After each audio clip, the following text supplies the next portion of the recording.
second woe is past, and behold, the third woe cometh quickly. Brothers and sisters, welcome to the start of my day.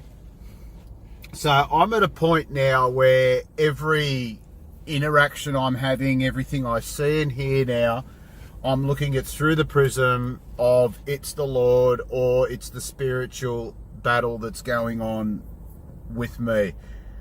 So I've got to be careful and conscious that this isn't become an ego thing, because it's not. But please know, none of this is about my ego or pride. All I want is truth. All I want is truth. And I've never been any different. And I think that's why, one of the reasons why I've just had this life of my pride and ego never been filled. In fact, it's always been the opposite, where I should feel pride and I should feel a sense of ego. The accolades never come. In fact, it's the opposite. And everybody just can't wait to reject what I say and what I achieve. And, you know, the story of my daughters just really comes to mind on that, you know. So please don't think that any of what I'm saying today is about ego. It's truly not. It's just, I just want truth.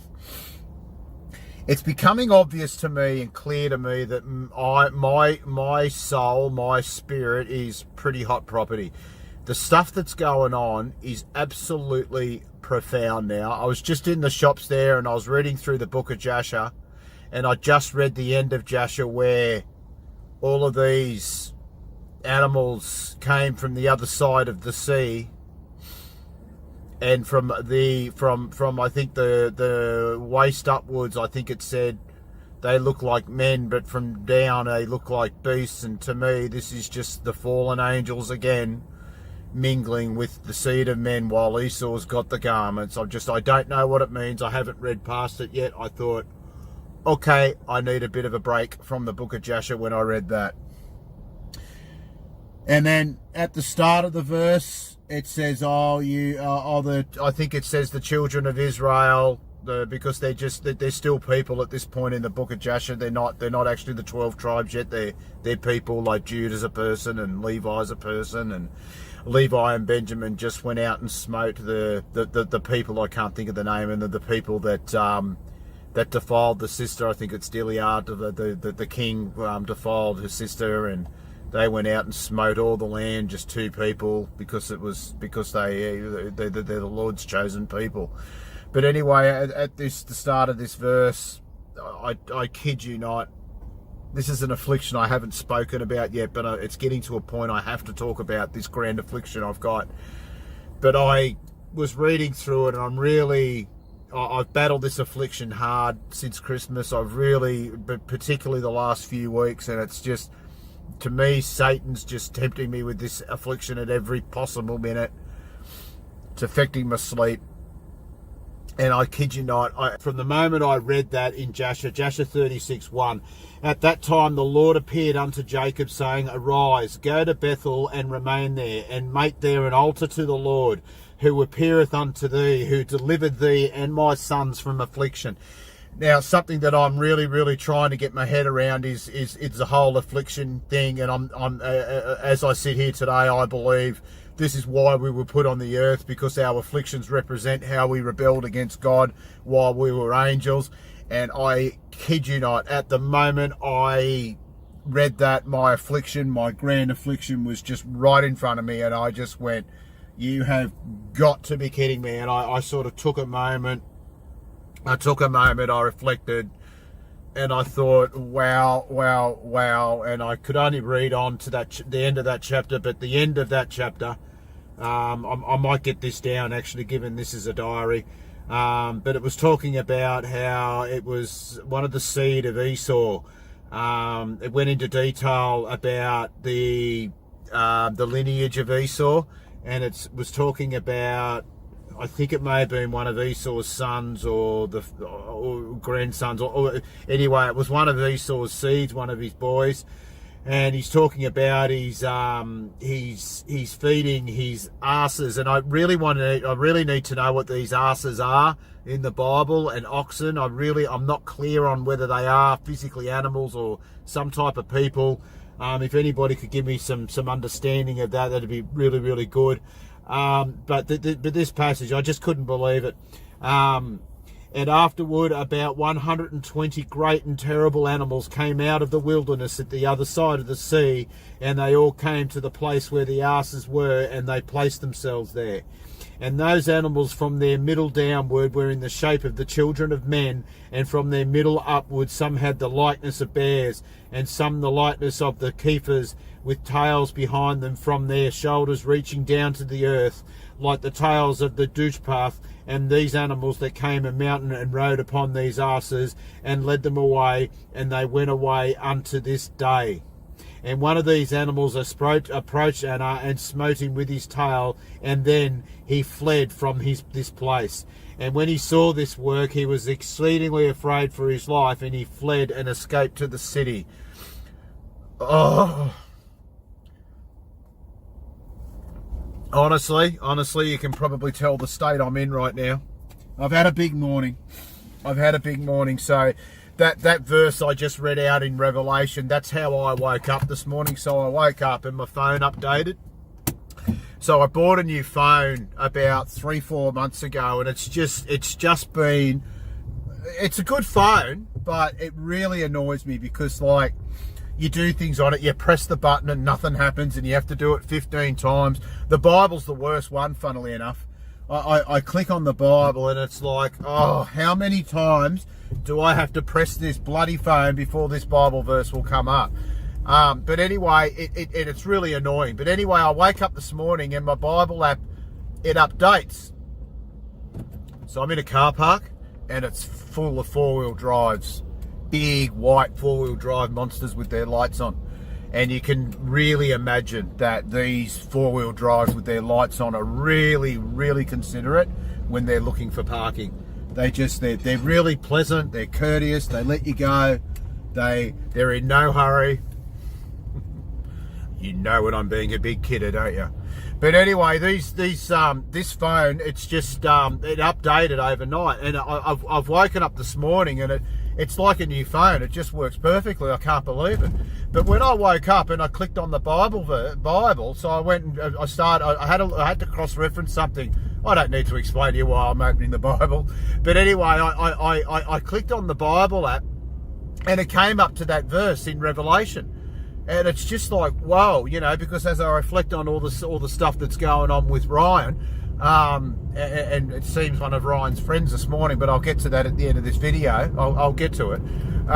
All of that, and it's just the Lord warning me, saying, okay, you threw that with Ryan, and now you've got another voice that's coming, so be aware. So now I pray for discernment with everyone. The trip to Brisbane really is interesting now next week. I can't wait to get up there and meet a few people, and just some decent chemtrails up there today. Just to get up there and meet some people and just, for some face-to-face meetings. And don't think for a minute, any of you, I'm suspecting you of anything. It's nothing like that. It's just, I've got some questions and I've got some stuff that I need. It's going to be a good trip. I'm really looking forward to it. But in any case, that was the start of my day. So from there, I just want to, just in the vein that this video started, there's a few stories that I've been wanting to share. So I'll get them down on this video now. So when I post on Instagram now, you can sort of see on my Instagram that most of my posts now are about the Bible. They're about truth, and it's become a bit of a, I suppose my Instagram's always been a bit of a diary for me. Because, you have a look at it and it's things that I've been doing, So my Instagram of late has really become it's a bit of a mirror of this. It's become about my walk of the Lord and just photos and things and frauds and just things as I see it, I post about. But in any case, I've had two people drop off my Instagram of late. One was this fella, he was an agent when I used to work at Telstra, and he's a nice young fella. We used to have a lot of laughs together, and he's a good guy. And up until about a week ago, he actually liked one of my posts. I liked one of his, and everything was good. But around the time, it's hard to pinpoint exactly, but I'm pretty sure it was around the time of Christchurch, because I posted 3 posts in a row, I think, about Christchurch and the fact that it was a fraud. And I was just alerting people, don't fall for it. Have eyes that see. Don't just fall for everything you're told on the TV, you know. But anyway, this guy, instead of dealing with truth, he decided to just unfriend me, block me, or block whatever, and end the friendship. Because to me, if you just delete somebody on social media, I've always thought this, if you just delete somebody on social media and you don't communicate with them about it, you've ended the friendship both online and physically. That's how I feel, and I still feel like this to this day. Because you're then taking a position of, how do I say, elevation above that other person. You've then made the decision, okay, I think I'm better than you, or my thoughts are better than you, or I don't want to know your thoughts online. So to me, you don't want to know my thoughts or me, you know, physically as well. And it's all good these days. I call it the Great Purge. I'd be gone with you. I don't care. I just delete them back. But it's a decent chemtrail, I'm telling you. But anyway, there was him. So he was gone.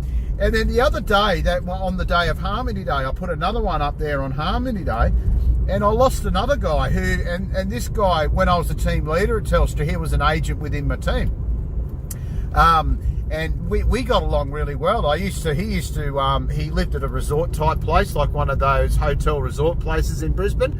And he used to invite me for breakfast on a Saturday morning, and we did it numerous times, you know. It used to be a regular thing. At least once a month, I'd go and have brekkie with this fella. But anyway, on the social progression, on that Harmony Day post I put up there, he just deleted me. Like, I was really surprised with this guy, and a few months ago, it really would have had a profound effect on me, but not these days, because these days, to me, it's just a spiritual battle. It's just, and you see people for who they are and what their agendas are, and I mean, for him, what it tells me is that social progression and the cesspit that is social progression, and not listening to truth and not wanting to know truth about what social progression actually is, and playing the victim, and what social progression actually is, all that, and being the victim, all that is more important than your friendship with me. So it's like, wow, okay.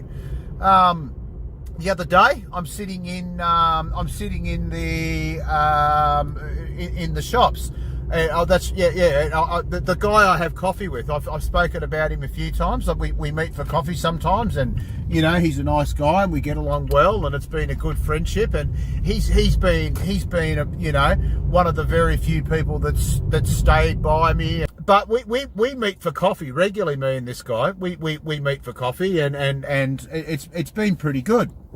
I park this car in the shade so I can see what I'm doing and I don't get hot. It's really packed here. It's like I'm on the water, and it's a popular boating place, and it's a beautiful Sunday morning. It's a really nice, not late March here in Australia is. We've just, like through the equinox, we've just been through another long, hot Australian summer, and it's really starting to cool down now. It's starting to cool down by the day as we come into, the winter months, which get quite cold here on the Central Coast. It's a beautiful day, and there's a lot of people out there in their boats, and I look around, there's people there with umbrellas, and there's families, and it's just a nice setting. It's a really nice setting here this morning. But anyway, I met with him for coffee there the other day, and this is the same fella who I shared the story the other day where we were moving furniture together. Is that still recording? Yes. We were moving furniture together the other day, and just to give some context of the background of that story is that I was going into town to do something completely different that he wasn't even on my radar for the day, and he texted me and he said, I think I need your help. I said, well, what's wrong? He said, I've got to move some furniture today. He says, I was hoping you could help me. I said, yeah, absolutely. I'll help you out. And when? And, I went around straight away. Anyway, that was the story where I advised him, look, we need to tip this over to get it in, and he did everything in his power that day to make sure that we did not do that. He was willing to go right around the other side of the house and do everything else, bar what I suggested. And that's my life. I suggest something, no, it's not a good idea. Nothing I say to anyone ever is a good idea. No one listens to me. No one's impressed by anything I do. It's just been my whole life. And it's not a sook. It's just me, my diary. And it goes to the point of what I was saying at the beginning of this video. So it's the same fella. And in the end, he, I've got a good idea, he said. Let's turn this over. Yes, mate, it's a great idea. Fantastic. And that's what we did. The thing that I suggested, 10 minutes ago. Anyway, we're having coffee there yesterday, and and it just felt weird. It felt really strange yesterday. And he said to me a conversation wasn't flowing, and it was a bit sort of stale, the setting. And he said to me, he says, I'm thinking of getting in touch with my father. And I said, that's good news, mate. I said, that's a real departure from you. I said, you've got real conflict there, haven't you? And he said, yeah. He says, but I just think it's time to say good day to him. And I said, I said, why? I said, because is it because you just don't want regrets after he dies? And he just blows up, this fella. He loses his shit, blows right up in the middle of a shopping centre. I'm like, oh, good grief. And I said to him, I said, mate, I said, the way I meant it, or what I wanted to say to him was that, when our parents die, we all want our relationship with them to be good. Like if my parents were to die now and my relationship wasn't what it is with them now, which is positive and good, and I'm happy with where it is, and I've deliberately done that over the last couple of years, I've deliberately made that happen because I want to make sure that they go at peace with my relationship with me, and I can carry on with my life and be at peace in my life with my relationship with them. And that's what I was sort of talking about. And he just lost the plot. And he says, well, he's got all the problems. I've got nothing to regret. I've got nothing to... And I said, I'm not suggesting otherwise. And he lost it. And he says, oh, well, you just said... And I said, look, are you going to let me talk? I said, are you just going to yell and scream and just go to outrage and let outrage win the day? And he said, I'm just telling you what you said. I said, mate, if you keep going, I said, I'm going to leave. And he gets up. And that's right. And he says... Oh, no need for that. And he just goes, under his breath, he just goes, seriously? And I went, no, mate, seriously to you. And he went, honestly, if you keep going, I said, no, mate, I said, if you keep going, and I wasn't emotional, I was like this, I was, all good. And I said, honestly, mate, if you keep going, I'm just going to leave. And he blows up and he goes, I'm going to leave. And off he goes. And he just looks at me and he goes, F you. I went, whoa, okay. So it was his idea, of course, to get up and leave. It wasn't mine. He was the one that got to do that and be outraged and be right and be holier than thou and just outrage again. Outrage again won the day. So it's a really, really interesting time because I look now and I don't think I've got a friend left. I look now and I think, if I need a friend for anything, nah. Outside family, no. There's people on my social media in other places of the world, Queensland, New Zealand and the like, but no. And it's interesting, the more deep I go with this walk with the Lord and the more profound my walk gets, they just drop off. And I call it the Great Purge. The Great Purge, it started there in 2012. I just think something happened in the earth in 2012. Late 2012, something changed. Something changed just generally in the world. It might have been the spiritual world, because back then I was sound asleep and living in deep sin. Deep sin. Like I was still 4 years away from landing. The moon landing was a hoax. Good 5 years from learning the earth was flat, 6 years from being saved. It's just, I'd look back and I just think something changed. And that's when the Great Purge happened for me back then. But in any case, I just want to just end this video just with one last word to Ryan. Ryan, I have asked you, and I asked you nicely yesterday, and I'm going to ask you nicely once again. I would like you to just go away and leave me alone, please. Now, another person with the same surname as you has popped up as a new subscriber this morning, and they've just been asking me all sorts of these dumb questions, trying to lead me astray. And obviously not wanting to fellowship. They've just got their own loaded agenda, and they're obviously some sort of minion of yours. Again, I ask you to leave me alone. The stuff you're saying now, all of these comments you're saying now are putrid and they're vile, and I know they're of evil works, because everything you write, the Lord's giving me new wisdom to discern what you are doing. Love to know more about you, mate. But when I say that, I don't want to know. Do not tell me. Do not contact me. I don't want to know anything about you. I've Googled your name there this morning, and it's a really, really nice coat of arms that surname of yours has got. It's very, very regal, mate. Very aristocracy-like. And I know it comes from Germany, and there's huge links there to Switzerland. So please leave me alone. It's becoming clearer by the day who you are and what you are. I wake up this morning to that verse in Revelation, which funnily enough, is the chapter of the two witnesses. That verse comes at the completion of the telling of the two witnesses' story. And I was not reading that chapter. I just woke up this morning after my phone updated, and there it was. The Lord showed me that verse. He showed me even more discernment about you to put you to bed finally and for good. It's finished, Ryan. You and your minions, I ask you again, very, very nicely, please go from thine house hence. For my tent has no place for you or your minions. You go and play with your little red crosses and your bricks and mortar and your stone and wood, and I wish you all the best. I've noticed calls for love and peace there this morning as well, and I realise that he's part of the gospel, and I have no point. That's another thing I wanted to say to you, Ryan. One last thing is that you are spewing now that I hate you, and that I hate you because you come bearing truth. I do not hate you, Ryan. The gospel is very clear to love thy neighbour. I don't hate anyone, so do not put these putrid words in my mouth and on my page. I don't hate you. I don't hate you for what you're saying. I'm just know the putrid vile that you are spewing, and I do not want it. It has no place in my tent.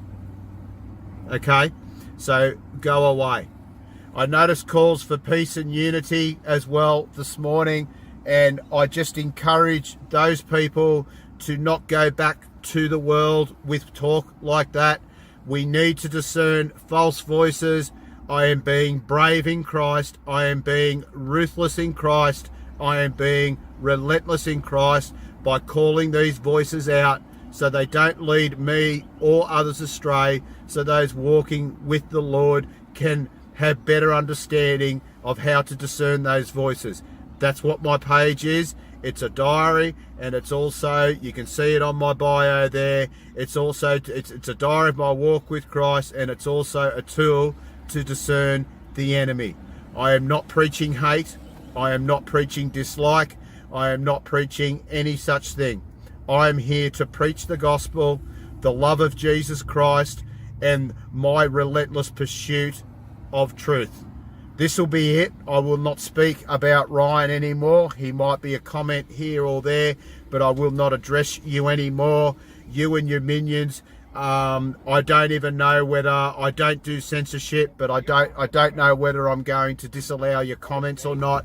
I'm not sure how I'm going to go with that going forward, because at the moment what you're doing is filling my page full of vile and spew and just toxic false doctrine. In my experience previously on social media and on YouTube, this is what false voices of the enemy do. Every time I put up a flat earth video, they just flood it with nonsense about just nonsense. They flood it, and they give other people the feeling that they can't comment, and that's part of what you're doing. You're hijacking my posts now. You're hijacking my videos because the comments have dried up other people don't want to comment because they don't want arguments, they don't want fights. So I see exactly what you're doing, and again, I'm asking you nicely, not with a heart full of hate, with a heart full of love, with a heart only for a desire of truth, to please stop it and go away. And all of those people who feel they can't comment on my videos because of this, please don't hearken to their evil tactics. So it's been a massive morning already. It's only about 10:30, 11 o'clock, and already I'm having a massive day in the Lord. I'm going to sit in the park, try to find a nice quiet spot away from all of the families, because they've got their walk, I've got mine. It's funny, everybody's waking up this morning clamouring for the football scores, the sea of souls. The sea of souls, they're clamouring for the football scores and who won the election. And up until about 6 weeks ago, I would have been one of them. It's 11 o'clock. I still don't know who won the election. I still don't even know who played in the football. And I've got absolutely no interest or desire to know, because all I want is truth. And man, aren't I finding some truth in the book of Jasher. You know, Esau's got the skins. Esau's got the garments, and these monsters come out of the sea, which are hybrid human animal beings. Interesting times. So we read on, we keep doing videos, we keep staying happy, and we keep filled with the love of Jesus and the love of truth and the relentless pursuit of truth. Much love and blessings go out to all of my brothers and sisters in Jesus Christ. Change your mind, the sun has come. You've been